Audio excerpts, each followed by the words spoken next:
दिमागी अमराज के लिए सिर्फ एक ही नाम, मारिया मेंटल हेल्थ क्लिनिक। आज ही दिमागी अमराज के लिए माहिर डॉक्टर से संपर्क करें। Maria mental health clinic, Mahatma Phule school के सामने, सिटी फंक्शन हॉल के पास, महावितरण कंपनी के बाजू में, जिंतूर रोड, परभनी। आज ही संपर्क करें। रविवार के दिन यह हॉस्पिटल बंद रहेगा। दोपहर में 1 बजे से 5 बजे तक हॉस्पिटल शुरू रहेगा। डॉक्टर तारिक अंसारी साहब, MBBS MD DPM। आज ही संपर्क करें। SK फर्नीचर लेकर आया है ओरिजिनल सागवान का सोफा सेट, पलंग, शोकेश, अलमारी, दरवाजे, चौखट और भी बहुत कुछ। SK फर्नीचर पर सभी प्रकार के फर्नीचर्स अवेलेबल है। हमने हमारे शोरूम की लोकेशन दरगाह रोड से बदलकर जाम रोड केनाल के पास की है। आप SK फर्नीचर में आए और अपने पसंद का फर्नीचर खरीद के अपने घर की रौनक को बढ़ाएं। और हाँ, SK फर्नीचर पर आप किसी भी फर्नीचर को अपने हिसाब से कस्टमाइज कर सकते हैं। हमारे पास सागवान कट साइज इंडियन टेक माल कटिंग करा हुआ मिलेगा या फिर ऑर्डर के हिसाब से भी कटवा कर मिलेगा। हमारा पत्ता जाम रोड केनॉल के पास। मोबाइल नंबर 9420033825 या फिर 9923257259। परभणी पाइल्स क्लिनिक मध्ये आपले स्वागत आहे। आपल्याकडे पाइल्स, फिशर व फिस्टुलाचे इलाज केले जाते आयुर्वेदिक इंजेक्शन थेरपीच्या माध्यमातून। आमचा पत्ता सिव्हिल हॉस्पिटल समोर, सेवा मेडिकलच्या वर, पहिला मंजला। जर तुम्हाला पाइल्स, फिशर व फिस्टुलाचे प्रॉब्लेम आहेत तर घाबरू नका। आता संपर्क करा परभणी पाइल्स क्लिनिकला। तुम्हाला फक्त एका आयुर्वेदिक इंजेक्शन मध्ये आराम मिळेल। 2-3 इंजेक्शन घेतले तर आता कोणलाही त्रास नाहीये आणि काही तकलीफ नाही, काही खाऊ शकतो मी आता।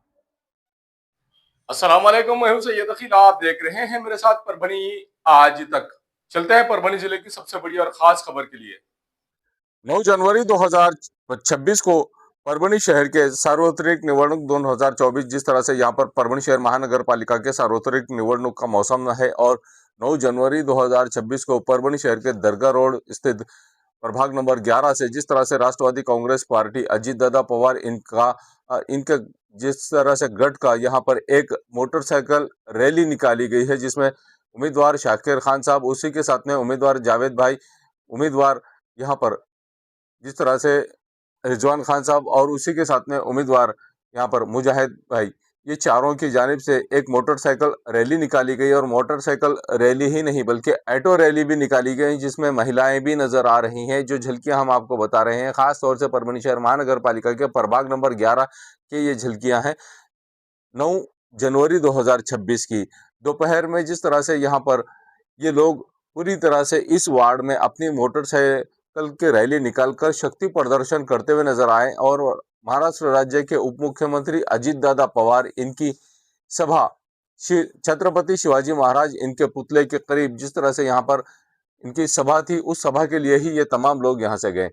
जो मोटरसाइकिल की रैली है, हमने आपको जो बताया है जहाँ से शुरू की गई थी, ये जावेद भाई ARTC जो उम्मीदवार है परभणी शहर महानगर पालिका के प्रभाग नंबर 11 के राष्ट्रवादी कांग्रेस पार्टी अजीत दादा पवार इनके घर से ही, इनके निवास स्थान से ही ये रैली का आयोजन किया गया है, जिसमें हम आपको जो झलकियां बता रहे हैं ये महिलाएं हैं ऑटो में बैठकर। अजीत दादा पवार जो महाराष्ट्र राज्य के उप मुख्यमंत्री है, इनके ही पैनल से पूरी तरह से ये लोग राष्ट्रवादी कांग्रेस से चारों भी उम्मीदवार अपनी किस्मत आजमा रहे हैं। और राष्ट्रवादी कांग्रेस के सर्वे सर्वा अजीत दादा पवार ये जब आए परभणी शहर में, और परभणी शहर में आने के बाद में इनकी सभा, जहां पर छत्रपति शिवाजी महाराज इनके पुतले के करीब इनकी सभा है और सभा के लिए ही ये तमाम लोग जाते हुए नजर आ रहे हैं। ये शक्ति प्रदर्शन पहली बार नहीं हुआ है इस वार्ड में। इस तरह का शक्ति प्रदर्शन जावेद भाई हमेशा ही करते हुए नजर आते हैं और जिस तरह से शक्ति प्रदर्शन ये करते हैं, कामयाबी उसी तरह से हासिल भी करते हैं। अब देखना यह है कि 15 जनवरी 2026 को मतदान का दिन है और मतदान किस खेमे में ज्यादा कसीर तादाद में जाएगा। परभणी शहर महानगर पालिका का प्रभाग नंबर 11 एक ऐसा प्रभाग है जो मुस्लिम बहुल एरिया है और मुस्लिम बहुल एरिया होने की वजह से यहाँ पर पूरी तरह से चारों भी उम्मीदवार मुस्लिम ही चुनकर हमेशा आते हैं। जहां तक बात की जाए अजीत दादा पवार इनके राष्ट्रवादी कांग्रेस में जिस तरह से कामयाबी का सेहरा पहनते हुए ये चारों भी उम्मीदवार नजर आ रहे हैं, ये रैली का ही नज़ारा है। और रैली के बाद में जिस तरह से यहाँ पर अजीत दादा पवार ये परभणी शहर में आए और परभणी शहर में आने के बाद में उन्होंने भी अपने भाषण में किस तरह की बात कही है ये भी हम आपको बता रहे हैं। अजीत दादा पवार जिस तरह से आश्वासन दे रहे हैं कि परभणी शहर महानगर पालिका में जितने भी इनके कैंडिडेट्स जहां जहां पर भी खड़े हैं, अगर ये कसीर तादाद में चुनकर आ जाते हैं तो ऐसी सूरत में राष्ट्रवादी कांग्रेस अजीत दादा पवार इनके ही गढ़ से महापौर भी रहेगा। ऐसा भी आश्वासन इस वक्त यहाँ पर इन तमाम राष्ट्रवादी कांग्रेस की पार्टी के लोगों ने दिया है। आइए जानते हैं इस वक्त किस तरह की बात अजीत दादा पवार साहब इन्होंने कही है। आणि त्याच्यामुळे मी यंदाच्या अर्थसंकल्पामध्ये ठरवलेलं आहे की मला राज्याला वेगवेगळ्या विभागाला निधी द्यावा लागतो, परंतु तो देत असताना माझा अल्पसंख्याक विभाग आहे त्याला संख्येच्या प्रमाणामध्ये निधी मिळत नाही आणि म्हणून तो निधी कसा आपल्याला वाढवता येईल अशा प्रकारचा प्रयत्न माझ्यासारख्याचा आहे। अलीकडे मी महाराष्ट्राच्या वेगवेगळ्या महानगरपालिकेच्या निवडणुकीच्या निमित्ताने फिरतोय। बऱ्याचशा ठिकाणी दोन्ही राष्ट्रवादीनं युती केलेली आहे आणि त्याच्यातून उमेदवार उभे केलेले आहेत। तीच गोष्ट माझ्या परभणी शहराच्या करता झाली आहे। काही घड्याळाचं चिन्ह घेऊन उभे आहेत, काही तुतारीचं चिन्ह घेऊन उभे आहेत। उमेदवारी देत असताना वेगवेगळ्या जाती धर्माला प्रतिनिधित्व देण्याचा प्रयत्न आम्ही केलेला आहे। त्यामध्ये मी ज्यावेळेस शिवशाहू फुले आंबेडकरांच्या विचारधारेनं राष्ट्रवादी काँग्रेस पक्ष पुढे चालला हे सांगत असतो, त्यावेळेस कृती देखील आमची तशाच पद्धतीची असते।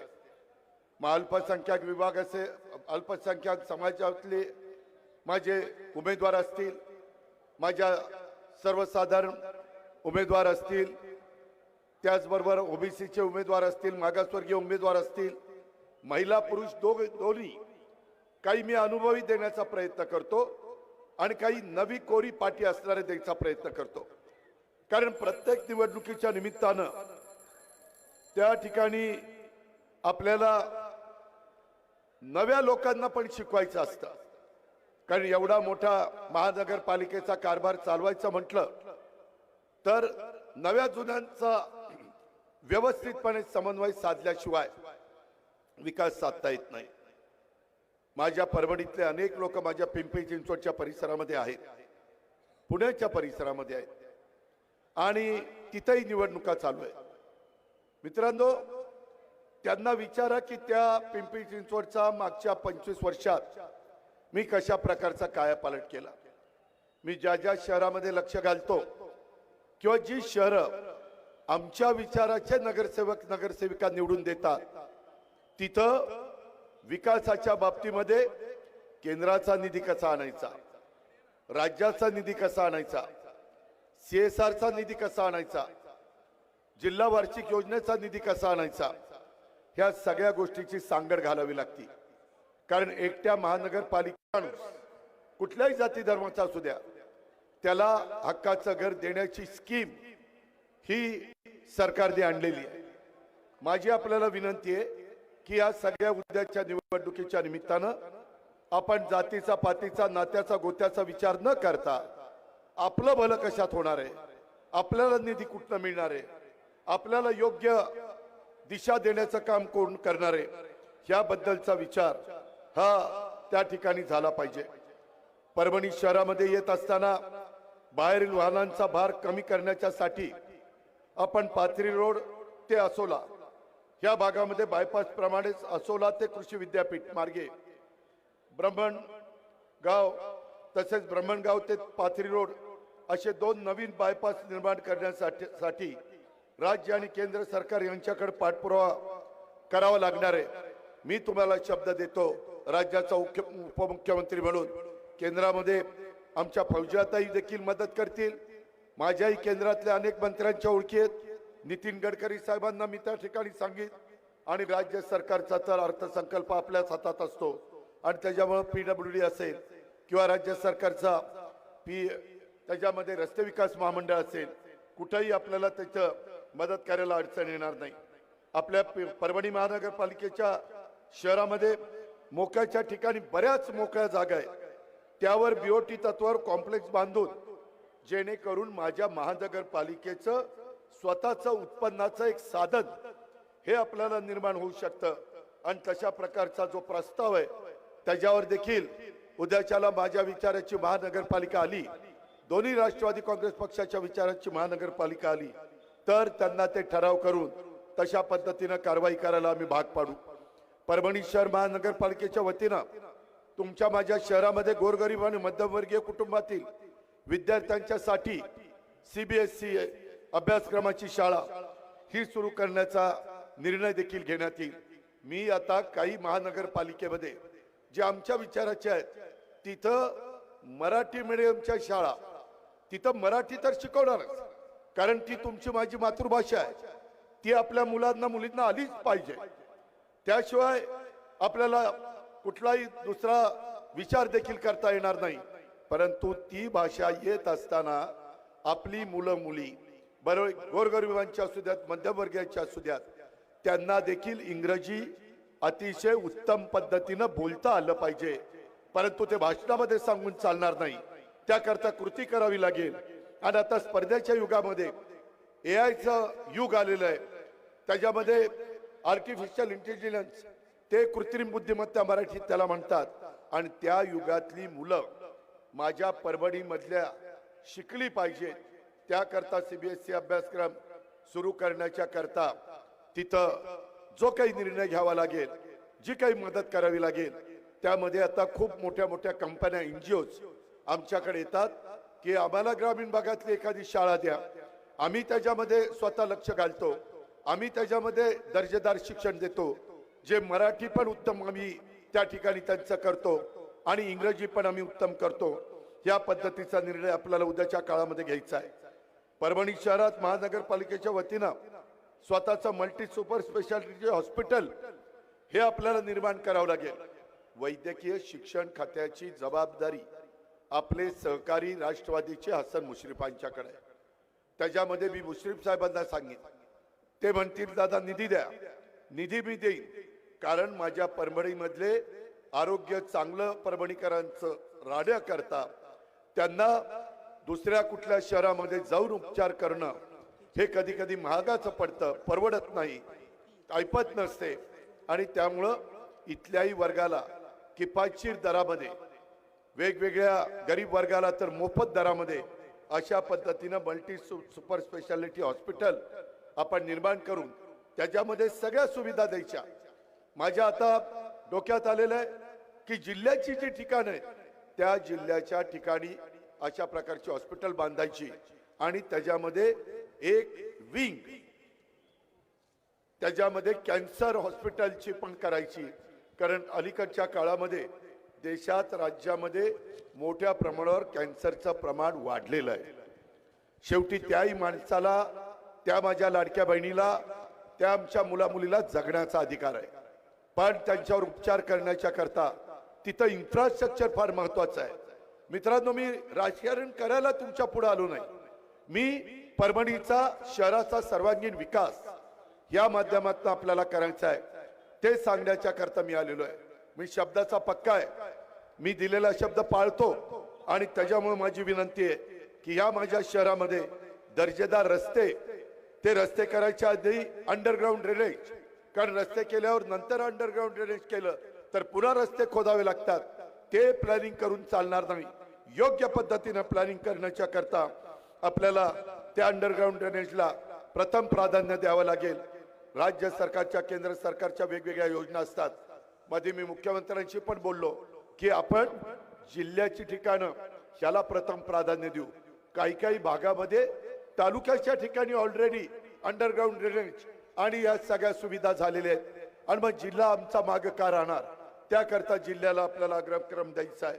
त्याचबरोबर हे सगळं करत असताना 408 कोटी रुपयाचा निधी या कामाच्या करता आपण मंजूर केलेला आहे. प्रत्यक्षात आता टेंडर प्रोसिजर चालू आहे. कोणत्याही क्षणी परभणीकरांनो हे काम सुरू होईल आणि उद्याच्या काळात 15 तारखेला तुम्ही घड्याळ्याच्या चित्राचं आणि तुतारीच्या चित्राच्या शेजारचं बटन दाबण्याचं काम केलं की मग आमची ही टीम त्यामध्ये काम चांगलं चाललंय का. मी पण मुंबईमधनं आढावा घेईन, वेळ पडली तर इकडे येऊन आढावा घेईन, मला त्याच्यामध्ये कुठली काही अडचण नाही. आज माझ्या परभणी शहरामध्ये प्रचंड धुळीचं साम्राज्य, खड्ड्यांचं शहर म्हणून आज या शहराकडे बघितलं जातं. त्यामुळं माझं हे शहर स्वच्छ आणि सुंदर आणि धूळमुक्त आणि खड्डेमुक्त रस्ते हे करण्याच्यासाठी आपल्याला निधीची गरज भासणार आहे.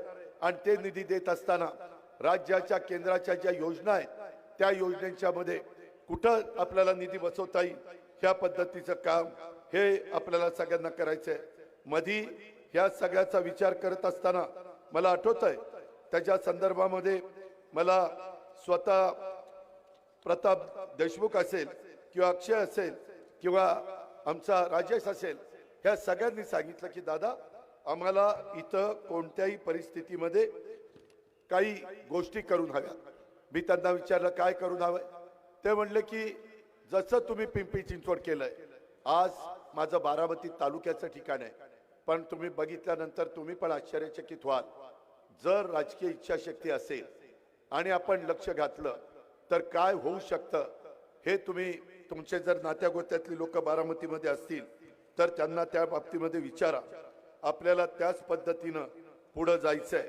पुणे परभणी शहरामध्ये लगत असलेली MIDC ओस पडलेली आहे. शहरालगत विस्तारित MIDC मंजूर असून रोजगार निर्मिती करणारे उद्योग तिथं आपल्याला उभे करावे लागतील. त्याकरता आपल्याला पुढाकार घ्यावा लागेल. शेवटी उद्योगपती गुंतवणूक करत असताना येताना त्या भागामध्ये पाणी व्यवस्थित आहे का, रस्ते चांगले आहेत का, लाईटची व्यवस्था चांगली आहे का, शिक्षणाची सोय चांगली आहे का. कारण त्यांचे अधिकारी त्यांचे कामगार तिथं येत असताना ते हाही विचार करतात. त्याच्यामुळं आपल्याला त्याच्यात दुहेरी फायदा करून घ्यायचा आहे की आपल्याही परभणीकरांच्या मुलांना मुलींना आणि परभणीकरांना ह्या सगळ्या विकासाचा फायदा व्हावा. आणि त्याच वेळेस उद्योगपतींना पण त्यांना आम्ही सवलती देऊ. त्यांना सांगू की चला माझ्या मराठवाड्यातल्या परभणी भागामध्ये तुम्ही चला, आम्ही तुम्हाला करामध्ये सवलत देतो, आम्ही तुम्हाला GSTच्या संदर्भातले काही निर्णय घेतो. हे या गोष्टी आपल्याला करता येतात. आम्ही इन्सेंटिव्ह देतो. दरवर्षी मी बजेटमध्ये जर तुम्ही मागासलेल्या भागामध्ये इंडस्ट्री उभी केली तर आम्ही त्यांना इन्सेंटिव्ह देत असतो. तसं आपल्याला त्यांना सांगता येईल. मित्रांनो, ह्या सगळ्यांनी मला सांगितलं की दादा मागं आम्हाला जकात मिळायची, आमचं बरं चालायचं, नंतर LBT आली, त्याच्यात आमचं बरं चाललं, परंतु नंतर आता सगळीकडे GST आलेलं आहे आणि GST येत असताना आम्हाला जेवढे पैसे पाहिजेत तेवढे पैसे मिळत नाही. मी आत्ता येताना लातूरवरून आलो, त्याच्या आधी मी मागे इचलकरंजीला गेलेलो होतो. इचलकरंजीचा पुढा आढावा घेऊन मी त्यांच्या GSTच्या जो काही आम्ही कर देतो किंवा GSTची रक्कम त्या शहराच्या डेव्हलपमेंटच्या करता देतो, तशा पद्धतीनं मी परभणीकरांनो अतिशय मनापासून तुम्हाला सांगतो, उद्याची निवडणूक संपली, आचारसंहिता संपली की मी त्याची एक मीटिंग लावतो. GST माझ्याच अर्थ विभागाच्या अंडर येतं आणि त्याच्यातनं GST कमिशनरला बोलवी, तुमच्यातल्या काही सहकारी मित्रांना बोलवी, तुमच्या इथले कमिशनर आहे का चीफ ऑफिसर आहे, कमिशनर महानगरपालिकेच्या कमिशनरला बोलवीन आणि त्याच्यात आपल्याला कशी वाढ करता येईल. कारण मी ज्यावेळेस तुम्हाला सांगतो, तुम्ही म्हणाल अजित पवार निवडणुकीच्या प्रचाराच्या निमित्तानं आला आणि तुम्ही ह्या सगळ्या गोष्टी सांगितल्या, परंतु ह्याला निधीची काय तुम्ही तरतूद केली. तर ह्या मी महाराष्ट्रात फिरत असताना सांगतो, बाबांनो सगळी कामं करता येतात परंतु पैशाचं सोंग गाठता येत नाही. आणि म्हणून तो निधी वेगवेगळ्या माध्यमातून अनेक त्याच्या संदर्भामध्ये आपल्याला पर्याय असतात. ते पर्याय माझ्या परभणी शहराला काय फायद्याचे आहेत हे माझ्याकडनं बघितलं जाईल, तुमच्याही सहकाऱ्यांच्याकडनं ऐकून घेतलं जाईल आणि त्याच्यातून मार्ग काढला जाईल. माझ्या ह्या परभणी शहरात जागोजागी ओपन स्पेस इथं आहेत, त्या जागा विकसित करून तिथं माझ्या परभणीकरांना, मुलांना, मुलींना, वयस्कर लोकांना, माझ्या माय माऊलींना, माझ्या लाडक्या बहिणींना जर संध्याकाळच्या वेळेस गार्डन मध्ये जायचं असेल, तिथं 2 घटका बसायचा असेल तर त्यांनाही सकाळपासून घरामध्ये राबल्यानंतर त्याच्यात त्यांनाही 4 घटका दुसरीकडे बसावंसं वाटतं, त्याच्यामध्ये वेळ घालवावंसं वाटतो. आणि म्हणून ओपन जिम आणि गार्डन अशा प्रकारची निर्मिती आम्ही करू. माझे अनेक उद्योगपती ओळखीचे, मी काही उद्योगपतींना सांगितलं की तुम्ही एवढा पैसा कमवता, 2% तुम्हाला CSRचा निधी खर्च करावा लागतो. मी एका माझ्या मराठवाड्यातल्या महत्वाच्या शहरामध्ये जिथं जेवढा विकास व्हायला पाहिजे तेवढा दुर्दैवाने झाला नाही. आता तो कुणामुळे झाला नाही त्याच्यामध्ये टीका टिप्पणी करून काही अर्थ नाही. आणि म्हणून आम्ही वेळ पडली तर तुमचं नाव लावू, म्हणजे ज्या कंपनीनं आपल्याला CSR निधी ती गार्डन करण्याच्या करता, ओपन जिम करण्याच्या करता किंवा आपली सुविधा करण्याच्या करता दिलाय.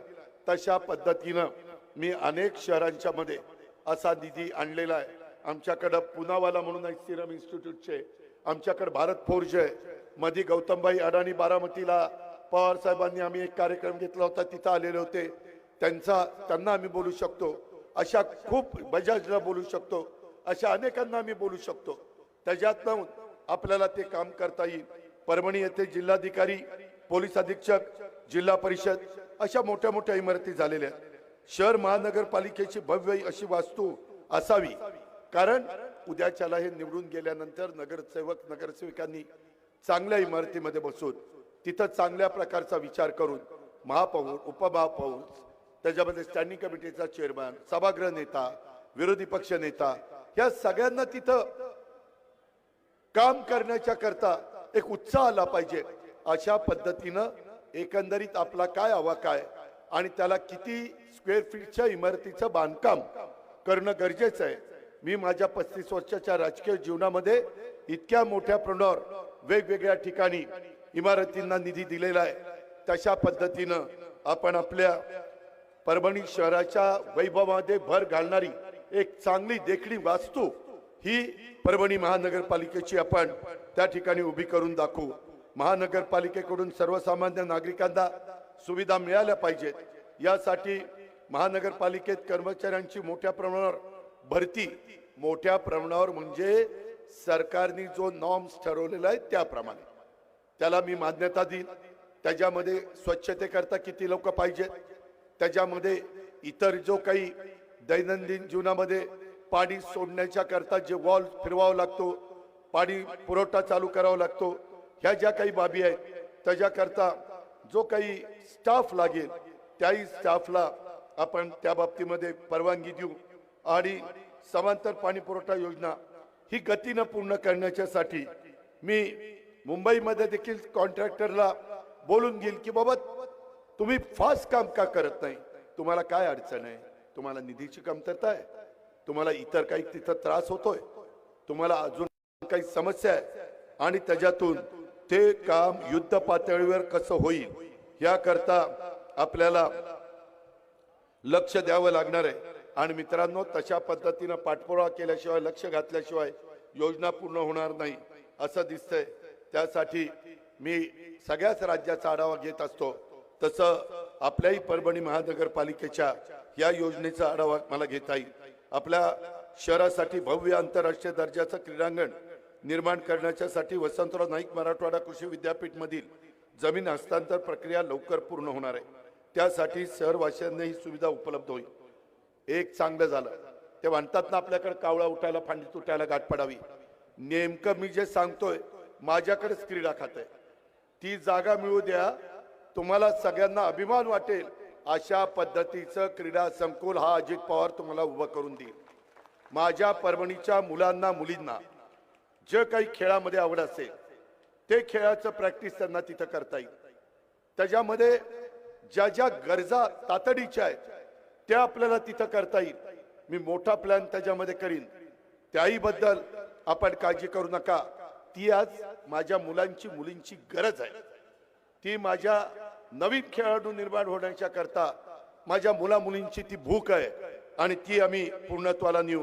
परभणी येथील सय्यद तुराबुल हक्का साहेब दर्गा या परिसरात विकास करण्यासाठी निवडणुका पूर्ण होताच त्याच्यामध्ये मी काही टीमला परभणीमध्ये पाठवील आणि ते स्वतः 2 दिवस परभणीमध्ये थांबून की कसा विकास आराखडा तयार करायचा, जेणेकरून परभणीसह महाराष्ट्रासह इतर राज्यातून पण माझ्या मुस्लिम धर्मीय भाविकांना सोयी सुविधा उपलब्ध होतील. त्याकरता अल्पसंख्याक विभाग देखील आता अजित पवार याच्याकडे आहे आणि तोच तुम्हाला सांगतोय. त्याच्यामुळे क्रीडा खात्याचा जसं मी बोललो तसं ह्याही विभागात मी अल्पसंख्याक विभागाकडनं तुम्हाला एका वर्षात नाही पण मी 2 टप्पे करीन आणि पहिल्या टप्प्यात किती आणि दुसऱ्या टप्प्यात किती या पद्धतीनं मी तुमचं ते काम करून देईल. संपूर्ण जगात एकमेव असलेलं 2.5 क्विंटल पाऱ्याचं भव्य शिवलिंग हे पारदेश्वर मंदिराची महती 12 ज्योतिर्लिंगाप्रमाणे जगभरात व्हावी यासाठी विशेष विकास आराखडा तयार करण्याच्या करता देखील आपल्याला पावलं उचलता येतील। आम्ही अनेक भागामध्ये तशा प्रकारची कामं करतो। यासाठी तेथील महंतांशी भेट ही घेतली जाईल, ज्यामुळे परभणीचं धार्मिक महत्त्व जगभरात वाढलं जाईल आणि त्याचा खूप फायदा हा भाविकांना पण होईल। इथं बाकीच्या बाहेरचे लोक येतील, त्याच्यातनं परभणीची आर्थिक त्या ठिकाणी घडी बसण्याच्या करता, परभणीमध्ये उलाढाल होण्याच्या करता ह्या गोष्टीचा फायदा होतो आणि ते आपण करू।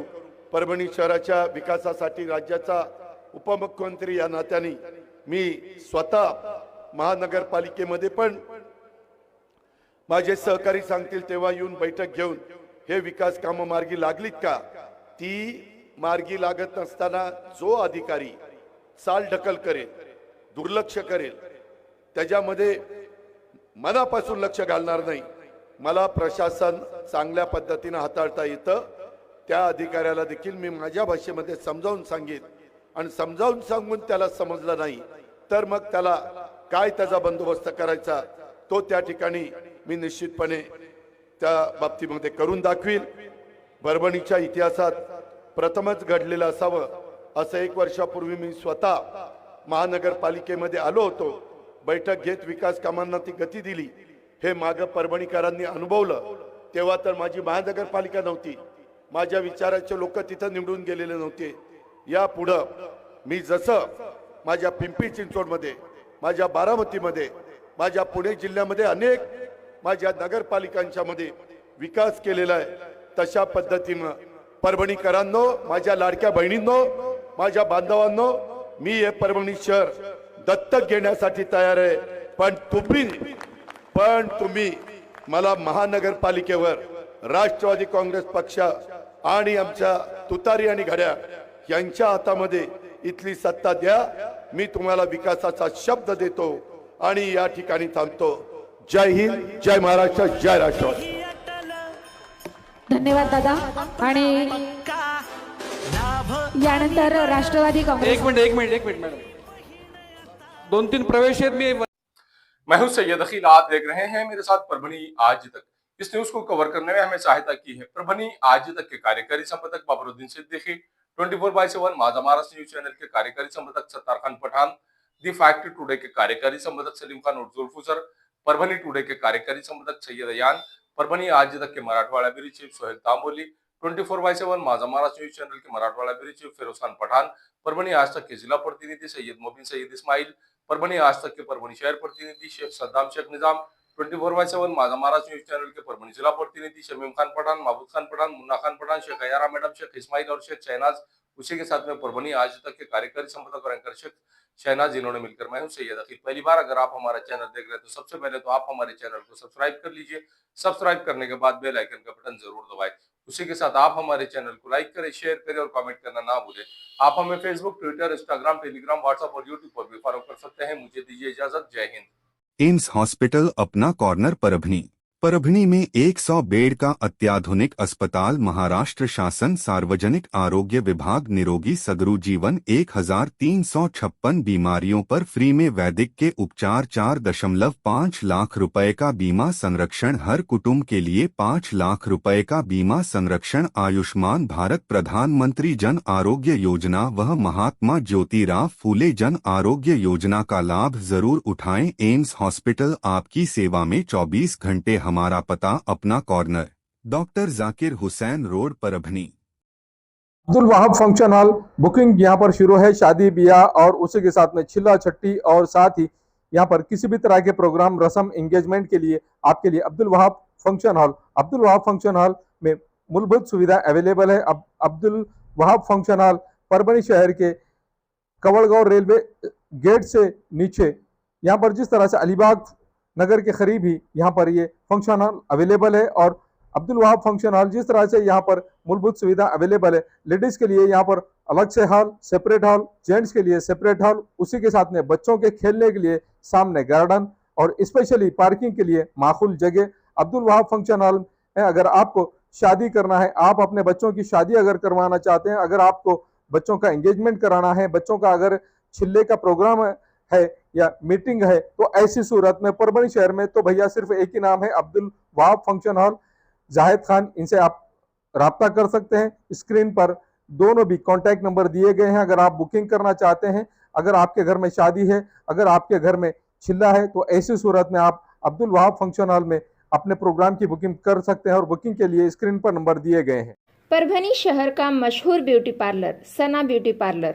हमारे यहाँ facial, eyebrow, waxing, pedicure, manicure, hair cutting, hair colour, hair straightening, keratin, hair smoothing, hair spa, body spa, कान टोचना, मेकअप, दुल्हन मेकअप सभी किए जाते हैं और वो भी बेस्ट क्वालिटी के साथ कम दाम में। एक बार जरूर आएं और सेवा का मौका दें।